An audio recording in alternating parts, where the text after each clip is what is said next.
Bonjour à toutes, bonjour à tous. Qu'est-ce que la gestion financière?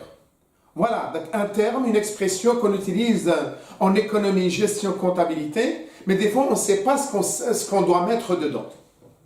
Alors quand on parle de gestion financière, c'est qu'en fait on utilise des outils de la comptabilité générale, le bilan et le compte de résultat, et on va les analyser sur un exercice comptable, c'est-à-dire sur une année, et sur plusieurs années, et les comparer au secteur d'activité dans lequel se trouve l'entreprise.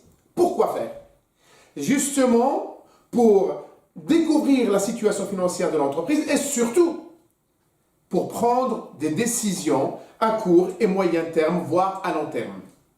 Donc la gestion financière est un outil d'économie-gestion qui aide à la prise de décision, des décisions stratégiques par les décideurs, par les responsables dans l'entreprise.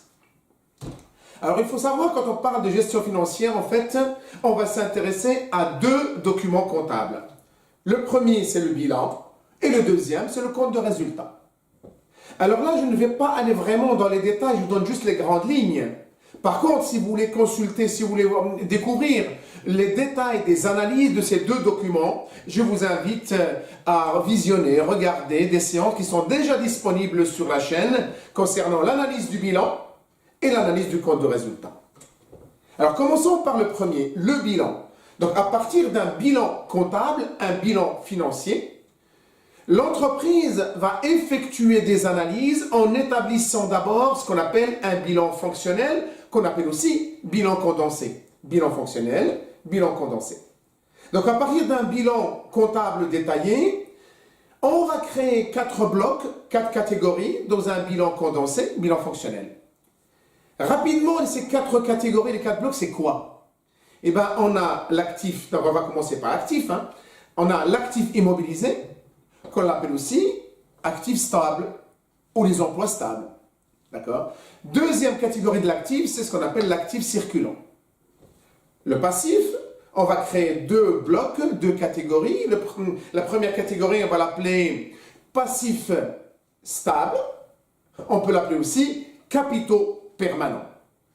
Et la deuxième catégorie du passif, c'est ce qu'on appelle les dettes à court terme. On peut l'appeler aussi passif circulant.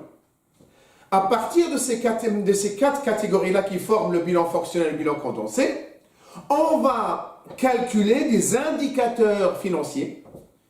Quels sont ces indicateurs financiers? Il y a le fonds de roulement net global, qu'on appelle le FRNG. On va calculer les besoins en fonds de roulement, c'est-à-dire on va prendre ce qui est disponible pour que l'entreprise fonctionne durant un exercice comptable, moins de ses besoins réels, c'est-à-dire les besoins de financement de son cycle d'exploitation, c'est-à-dire ce décalage entre le paiement du client et le paiement des fournisseurs.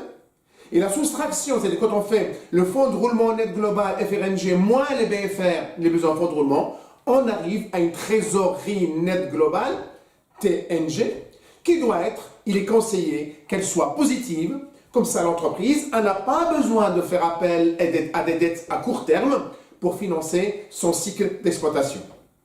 En fait, une TNG négative, ça veut dire que l'entreprise ne dispose pas de moyens de liquidité pour payer ses fournisseurs, ses charges, en attendant que les clients payent.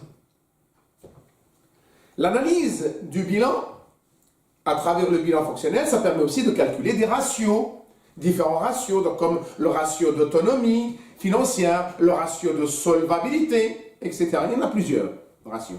Mais ça permet aussi de calculer d'autres ratios, d'autres indicateurs, comme le délai de rotation des stocks, le délai de paiement des clients,